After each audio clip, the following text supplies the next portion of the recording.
Hey there, freaks and geeks. My name is Rocky. Welcome to Geek Out for a Minute, and this is a show where we talk about all things relating to comic books. But soon we'll be doing other stuff, and I will get into that a little bit later.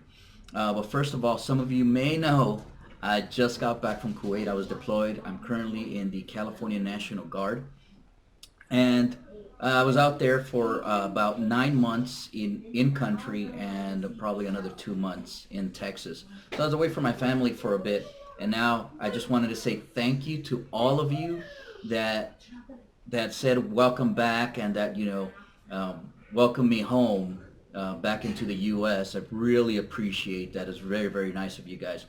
And as you guys know on some of the other shows, I still haven't edited some of the videos, which I still got to look at.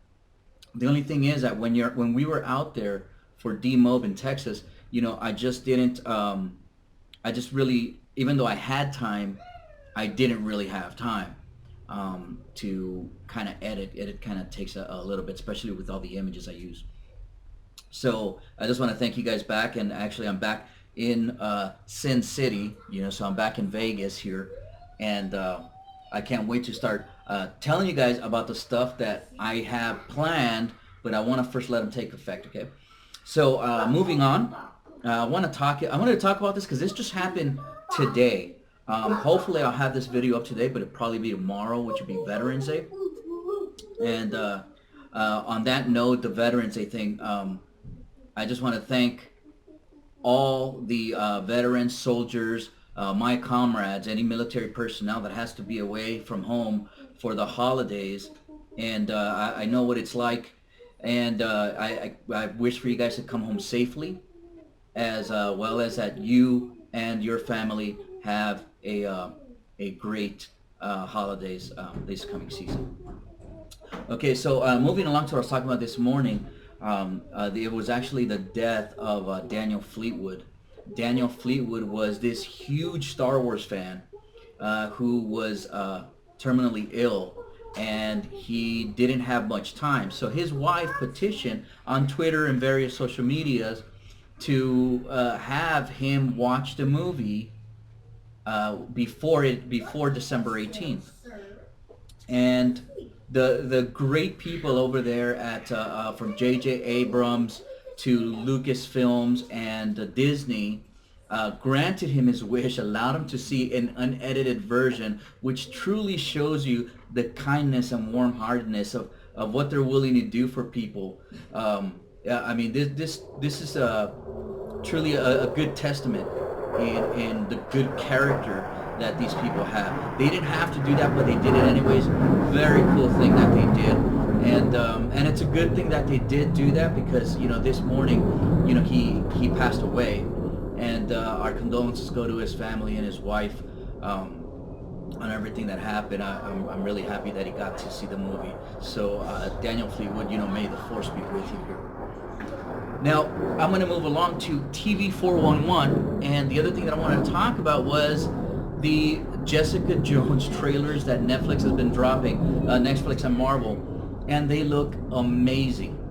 Okay, so Jessica Jones' character here is the rival, the villain, is going to be a guy by the name of Kilgrave. They call him the Purple Man, who has a way of controlling people. He doesn't do it by mind control. He actually does it through like pheromones, and he's just able to influence people by talking to them, and the pheromones that he releases, something weird like that. So this guy was a bad dude, like not a very nice person. Now in the comic books, he kind of has his way with Jessica Jones and various other people, makes them do things unwillingly. So some of them are sexual in nature, and also the other stuff is like, he makes like Jessica Jones, who has superpowers, super strength, kill people or kind of like do some dirty work for him. And I gotta tell you, it looks amazing. I don't know how far Netflix is gonna take that, but if you actually saw the Daredevil series, you would know that on the Netflix show, they're really not afraid to get into some of the dirtier aspects of crime out there. So it looks amazing. They've also shown that you're gonna have Power Man, Luke Cage, be on the show, And obviously it's going to be leading to an introduction to Luke Cage's series, and then later on Iron Fist, which from what I hear is Ryan Philippe.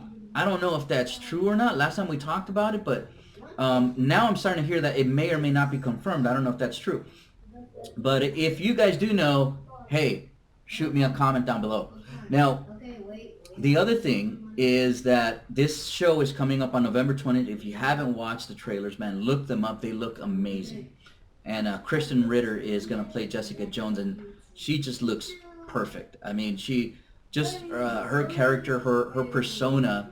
I first saw her in a movie where, I forgot what it was called. It was called something about Not Good Enough or something, and she played this weird character. It was like just a bitchy best friend, and she did such a good job. So I can totally see her as just a Billy Badass out there, kicking ass, taking names, and being a private detective, which is what her job is, which is, you'll see alias PI. So now, like again, if you guys have any more information, hey, shoot me the comments, all right? Now, I'm going to move along to the other portion of this. Well, it's the same portion, which is TV 411, but it is the Arrow and Flash crossover. As you can see, that these shows have been introducing a lot of characters, a lot of other heroes onto their show, which some of them look amazing. So I'm having my Happy Juice here in my new Star Wars: The Force Awakens cup. That cost me $1.60 at Dollar General. So awesome. Now, so in this picture, I'm gonna have the image here, but you'll see that they're gonna have Flash, Green Arrow, Diggle, who looks like a Magneto ripoff, and then you have Hawkman and Hawkgirl. And now these two characters, if you look at this picture, it looks like Wolverine straight out of the comics. I mean, I don't know what they were thinking. But hopefully it looks a lot cooler while they're in motion than it does on this image, because I'm just really not digging the mask, at least not the mask. The rest of it, they look amazing. So we'll see about that. I want to be able to check this out. But if you guys are watching, now they also did... If you guys haven't been watching Arrow and Flash lately, you gotta check it out. I mean, they've recently had Constantine, which is a great show. I'm sorry that they canceled it. I mean, it's a damn shame, because I actually really enjoyed the show, and it ended like on a good cliffhanger. So, seeing, I believe Matt Ryan is his name, is the actor who plays John Constantine in Arrow. It was such a cool scene. Well, I'm not going to spoil it. I'm going to let you guys check it out. Definitely check it out. But you've also seen King Shark already, and a bunch of other characters that, man, I mean, they're really kicking it up a few notches. At least in Flash. Arrow, I feel like it still has to redeem himself from the last season of the Batman wannabe that it was. And so, look, guys, tell me what you guys think about the image below here, and send me a comment, send me your questions, whatever you guys have, or theories out there. I'd love to see what's on your mind, okay? And once again, I want to thank you guys for welcoming me back into the U.S. I really do appreciate that. Other than that, look, share, subscribe, discuss. And you know what, guys? Don't forget to spread the word. Thank you very much. Till next time. Catch you later.